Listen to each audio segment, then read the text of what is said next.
ఏమైపోయే వాళ్ళమో అంబేద్కరు లేకుంటే, ఏ చీకటి మింగునో తను వెలుగై రాకుంటే, తరాలు మన స్థితి గతులు మారక తల్లడిల్లు కథ సకల జనం, బతుకు అగ్రకుల విషకౌగిటబడి నలిగిపోవు కథ నేటి దినం.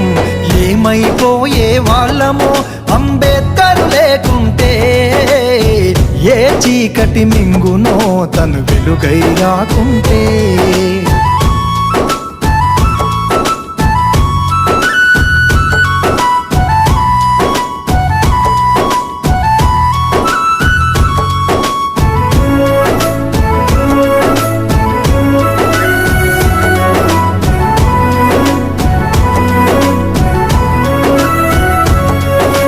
అడుగు అడుగు తను అనుభవించిన బాధను తలచి,